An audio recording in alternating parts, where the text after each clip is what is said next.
morning, everyone. How are you? Good. Hi. Today, it is Wednesday, and we have very honored guests with us from a very busy department that we're all so appreciative. So I welcome Michael Torres and Cori Miller, who are joining us to talk about cool tools. This is one of my favorite titles, Cool Tools for Technology. So thank you, guys, and I'm going to turn it over to you. Welcome to Coffee Talk. Thank you. Yeah, I think Cori and I were a little worried about living up to that title when we talked about this yesterday. Just a little. I'm not really sure how cool this is all going to be, but We're anyway, an thank you all. crowd, so we think everything's cool. Okay, We'll aim for good. helpful. Helpful is even cool. That's right.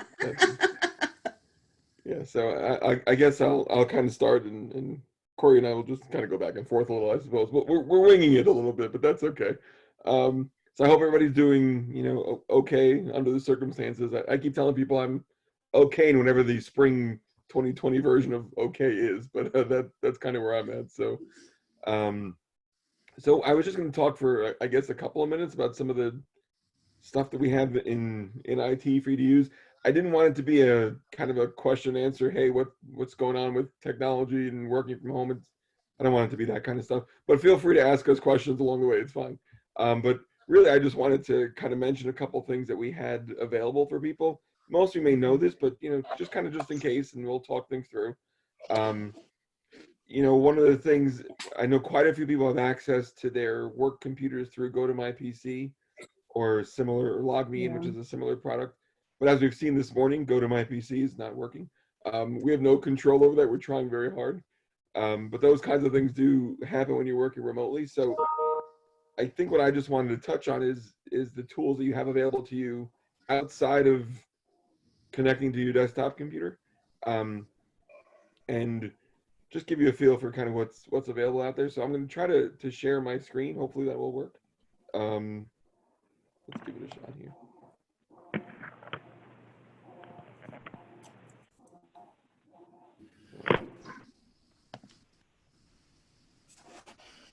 Oh, not that one.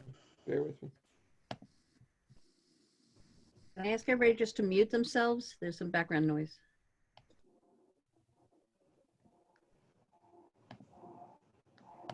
All right. So can everyone see that okay? It's kind of a boring Microsoft Office webpage. We see It's it. cool. It It's seems cool. boring, but it's gonna be really impressive in a second. So just so everyone knows, I think the tool most of us use, whether we realize it or not, are the Microsoft Office tools, Word, Excel, PowerPoint, those sorts of things. And again, many of you may know this, but we do have this now available to all employees and all students.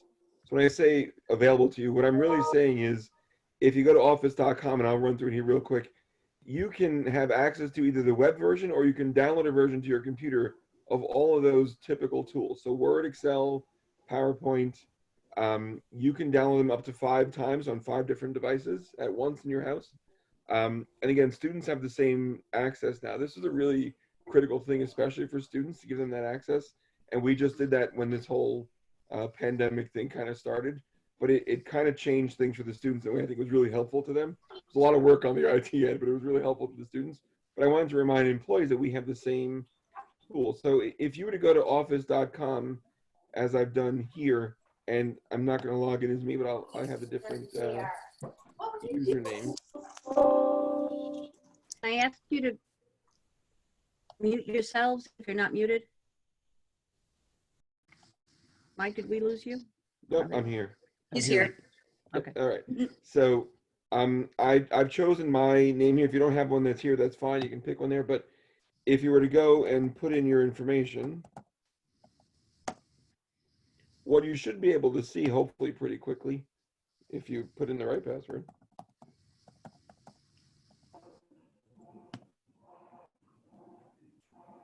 is a screen that looks like this. Again, this may be familiar to you, but just to remind everyone, what this shows you have access to pretty much everything you would possibly imagine: Outlook, Word, Excel, OneDrive, PowerPoint, and so on. And up here in the right-hand corner, you can also install it locally onto your computer. So again, this is really important. Microsoft Outlook allows you to have the desktop version, so what you're used to using at work. You can either do the web version, or if you install it from Office, you can get the same version you have at work and kind of do the things you're comfortable doing, and be able to access that. OneDrive is also really important. I know more and more people are starting to use it, but just to be clear, there's going to come a point where the H drive will kind of disappear and it will be replaced with OneDrive. The advantage of OneDrive is no matter where you are, any files that are in that drive you have access to. You can also give your coworkers or others within the Molloy College system access to files, so you can collaborate on them and work together on them and share them and kind of see what each person writes back and forth. So this is a really powerful thing. And again, you don't need to go to my PC in order to get these tools that we tend to use all the time. It's also frankly easier to see than go to my PC is. I know that can be pretty small. And as we work on smaller and smaller devices, with laptops and the like, it gets harder and harder to do that. So it tends to be much easier to see when you use these tools. So that was my kind of quick run of it. Any questions about Microsoft Office specifically before I get to Teams, which I really wanted to touch on for a minute or two? But any questions or anything you're wondering about as it relates to that?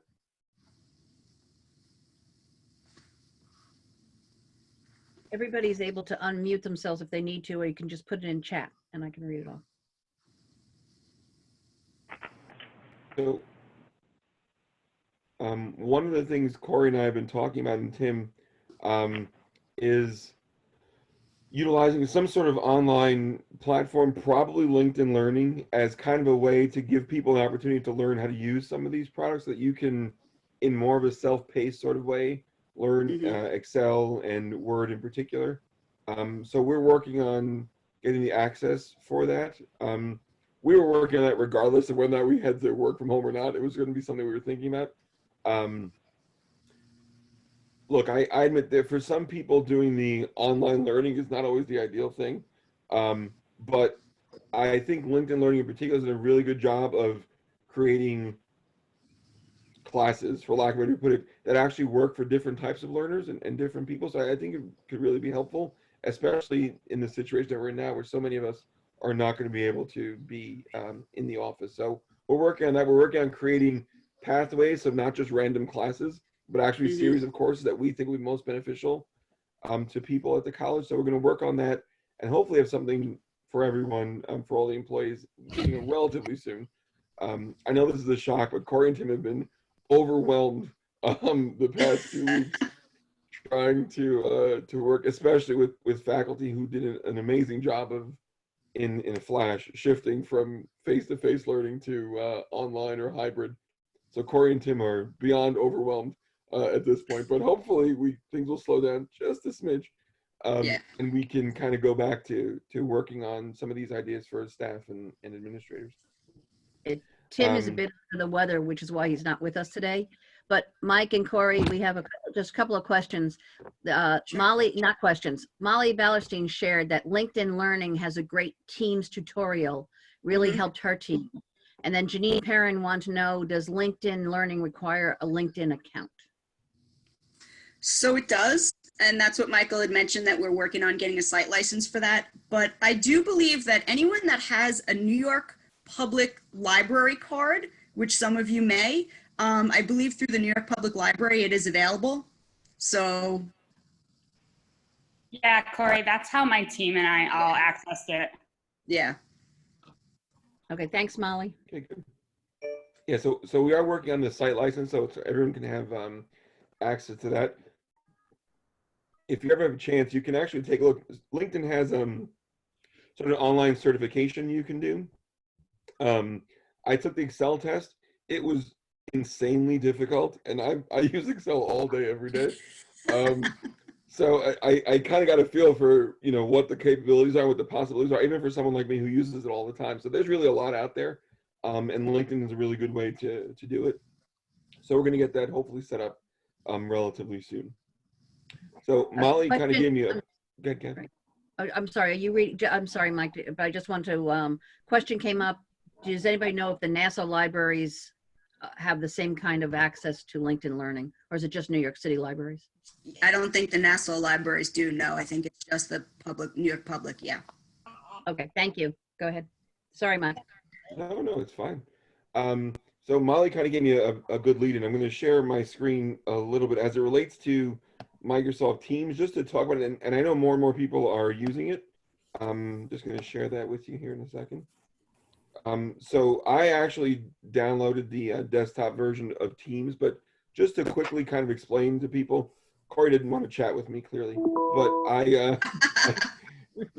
Teams gives you the ability to be able to chat with really anybody at the college. It's kind of an instant messaging tool is the feature that most people use, but you can set up different groups, different teams, and again, be able to work together. It's designed to be a collaborative tool, a sharing tool, and also an easy way to call people and kind of video call. So you can instantaneously basically call someone. Let me see if I can move this around here. And it's kind of going to be, I think, where we're going to move as a college anyway, frankly. We were already working on Teams because so many people are moving, whether it's 30 Hempstead or 110 or in the city. We were kind of thinking we needed a way to better connect with each other anyway. So there's a way to actually create Zoom meetings through Teams. You can see down at the bottom, the Zoom icon is there, but you can also quickly, don't answer the phone, Cori. You can make a phone call quickly and it instantaneously tries to call someone and leave a video message. So, or have a video conversation or just an audio conversation. So we really like Teams, certainly in my area. Ollie, not to put you on the spot, but you guys have been using it. Has it been helpful to you? Is there anything you wish it could do that maybe it doesn't do or anything like that that you can kind of share with the group? It's been really helpful. So my team is typically in the Manhattan office and I'm in the Rockville Center office. So we had been using Trello for a really long time. And then when we transitioned to working from home, we transitioned to Teams and we did a pros and cons, and across the board, all 6 of us thought Teams was a better way to move forward than Trello. A lot of that is because of the chat and the file sharing feature. My 5 team members don't have access to go to my PC, but they don't really need it with us being able to share files through Teams because all of our software is cloud-based. Right. So we all found it much better than Trello, which was not Molloy-based in what we had been using. Right.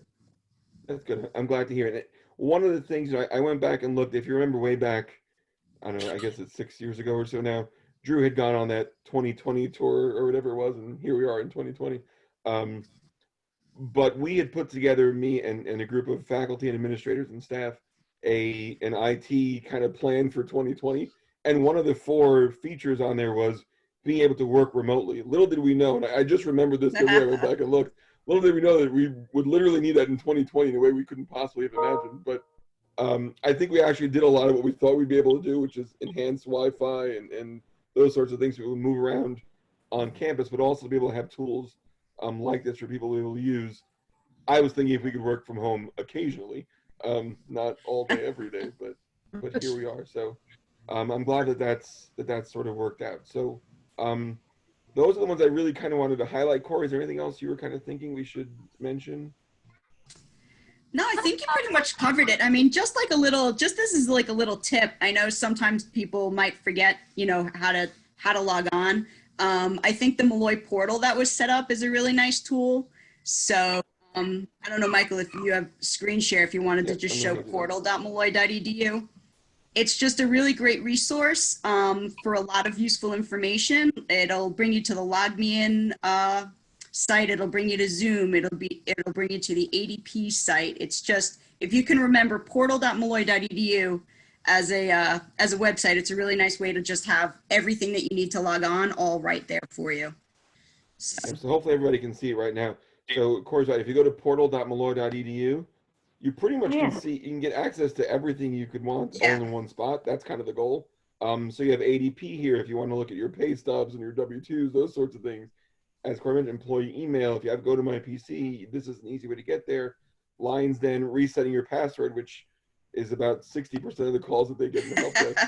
How to do that. So all those options are there. as well as Office 365. I know that's over here in the student section, but these all work for us as well. So if you want to get there, be able to download Office, as I mentioned before, this is the way to do it. So I'm glad you mentioned that, Cori, because that's actually really helpful. And we're trying to usher people towards that as kind of the one-stop shop for IT tools. Can I also, I just want to go back to the chat just for a second. Mike, Joanne was asking how you actually got to chat in Teams. We kind of missed that step. I don't know if you want to share again. And then Molly shared that Teams can also be helpful to talk to outside vendors or customer service reps, and a way to bypass using your cell with their call feature. That's great to know. Thanks, Molly. Yep. No, absolutely. And so let me just share quickly one more time here. I downloaded so again, from that Office, I mentioned earlier, you can download Office features. I downloaded Microsoft Teams onto my computer itself, but you can do this from the web. Over here on the left-hand side, you have a chat button. When you click on chat, if you did new chat up here on the left, you can pretty much type in anybody at the college, and they should pop up. So Mike Alva pops up instantaneously, and everybody's there. Yeah, Mike and I talk fairly often, and you can see that and it'll keep sort of a running list along the left-hand side of people. Those chats do stay. Now I will say this is more of me, the IT warning scary person. Those chats are stored somewhere. So say nice things about people. Don't think that it's a free universe to say bad stuff. There have been instances at other organizations, not ours, where this kind of thing has become a problem. So don't be too free. This is still a work tool, and use it accordingly. If you want to say not nice things about people, just say it in your own head, or on a tool that I don't support. But the chat feature is definitely there, and it is a good way to communicate quickly. Again, I kind of envision the day we go back to the office. I don't know, Norma Dean mentioned that she thinks it's like fall of 23. I don't know. I'm kidding. That's not what she said. But whenever we go back to the office, this will be an easy way for us to stay together, regardless of where we are. We're sort of landlocked on the Rockville Center campus, but I kind of see the vision for the future being, Molloy, a little bit more spread out than what we've been used to. And this is a way to keep people together, hopefully. That's it's great. Still not the same as face-to-face, but it's pretty close. One last question when it came to Teams and on the chat, does that include our students, or is it just the employees that are that you can reach out to and type in their names? I believe that list only has employees. I think it's just the molloy.edu domain. Okay. But I can confirm that, but I'm 98% sure that that's the case. Okay. All right. Mike and Cori, thank you so much. I know that I learned a lot. I think we all kind of have a little trepidation when we hear that there's a new software or app out there.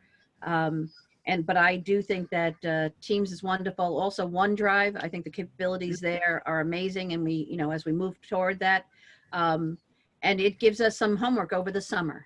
These are the things that we're going to learn. What did you do over your summer vacation? So that's what we're going to do. But I thank everybody for jumping in this morning. This has been a great topic. I really appreciate it. More so, I love seeing, if not yours, beautiful smiling faces. I see your names, and makes us feel like we're closer together. So again, thank you for your time. Everybody have a great Wednesday, and we'll see you Friday morning. We're doing TGIF, where we get to talk about anything we want, even if you want to talk about cool tools again. So take care, everybody. Have a great day. Bye-bye. Bye.